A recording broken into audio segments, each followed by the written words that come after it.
Serious, why would people rather spend a fortune on in vitro fertilization than adopt a child? In our state, adoption is more invasive than IVF. Instead of privacy between you and your doctor, you have to submit to all sorts of home studies, interviews, agency visits, and questions being asked by all sorts of people to all parts of your life. And in the end, the option for IVF was covered by medical insurance, whereas all adoption fees are yours to incur. Same here, we were blessed that my then-husband's insurance covered IVF 100%. We couldn't have afforded it or adoption otherwise. First, I want to acknowledge that I'm extremely pro-adoption. My comments aren't meant to suggest I'm not, but rather an attempt to answer the question. A note on the premise: adoption isn't exactly cheap. It's not like a $20 donation to the animal shelter.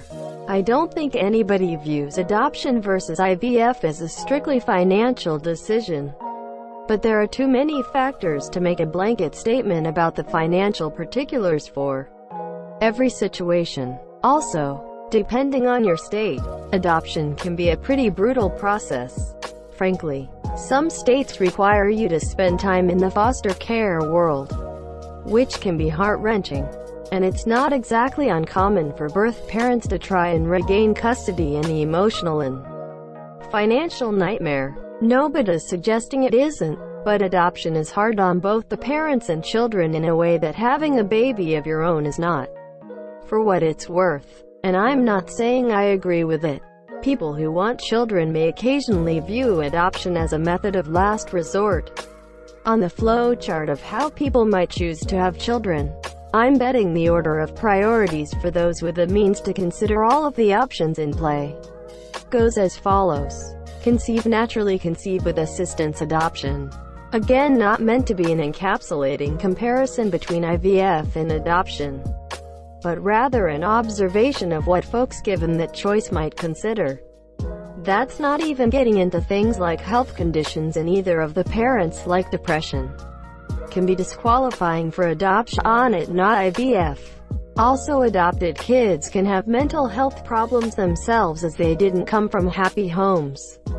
Don't forget about in utero trauma. My boss has had his adopted daughter since birth, and she still shows massive trauma despite always being in a loving and good home. People seem to think adoption is like in old times TV shows where you just go to an orphanage and pick a baby. My sister-in-law adopted a baby and the birth mother changed her mind. It was heart-wrenching. My parents were foster parents to a little boy and spent 2 years taking him to visits with his birth parents before they signed over their parental rights and my parents could adopt. Hi, monsieur. It was a roller coaster. 2 years because you love this kid, and at any moment the courts could decide his parents are no longer unfit parents and you have to give him back forever. That kind of emotional roller coaster is not something everyone can handle. Biological imperative, people want to reproduce and pass along their genetics. Not sure why they're asking the question. The answer is obvious. We want our little half-genetic clones. It's selfish. But hey, that's what it is. It's not even a want. It's essentially hard-coded into our DNA to want to reproduce our DNA. Having said that, adoption is a fantastic thing people can do. Yeah, I don't know why people find this so strange. They don't want a child, they want their child. And I don't blame people for this. There is no point in adopting a child if you don't feel like adopting.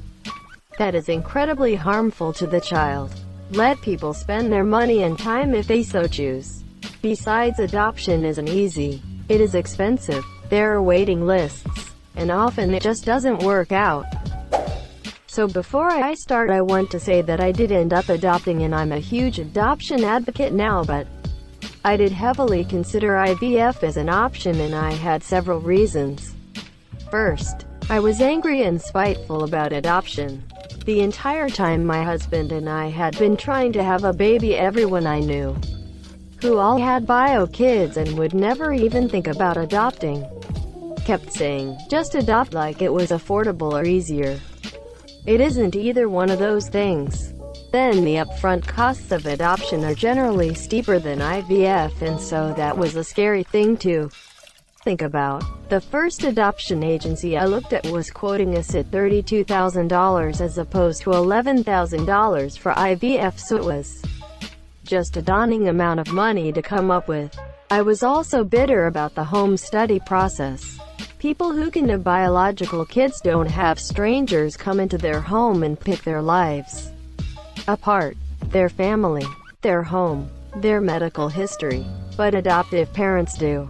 Every aspect of you, your past and your life is out for strangers to examine and decide if you're good enough, and that was just a sticking point for me, as silly as that sounds. I also thought I wanted and needed to experience pregnancy and the bond to a biological child. I felt like I wasn't really a woman because I couldn't do what my body was supposed to. Like I was missing some rite of passage or some innate experience, and I wouldn't feel the same without those things. I was wrong, of course. I adore my child despite them being adopted, and pregnancy and labor both sound awful. But I'd be lying if I said my inability to carry a child doesn't still sting and isn't something I'm still disappointed about. In the end, we adopted a kid. It was amazing and beautiful. We had only spoken in private about adopting when our child's first mom reached out to us and asked us to adopt her baby. We met the baby shortly after birth. The baby stole our hearts, and I knew everything had led us to them, and this was the way it was supposed to go, and I adore my child. They're nearly 3 now and have made every single day a delight. We're looking to adopt again to complete our family. I'm a huge advocate for ethical adoption now. But getting here was a long process, and I definitely was apprehensive at first. I do get your frustration though every time someone calls us brave for adopting or says, "Oh, I wish I had the heart for that." It just makes me realize a lot of people still don't see adoptive kids as real kids, and that stings greater than every time someone calls us brave for adopting or says, "Oh, I wish I had the heart for that." It just makes me realize a lot of people still don't see adoptive kids as real kids, and that stings. As someone with adopted siblings who wants to eventually adopt, this gets me as well. I hate hearing the phrase real parents are real family. Like, no, those are my siblings. Thank you. This was a really illuminating perspective. As a woman who, among other things, has a phobia of pregnancy, I have always resisted the idea that going through pregnancy is a requirement to be a real woman. Compassion, strength, and a big heart are no less womanly. Far more. In my book, and you exhibited all 3 by going through that harrowing adoption process and opening your heart to your child. You sound like a wonderful monsieur. Well, first off, adoption is also incredibly expensive.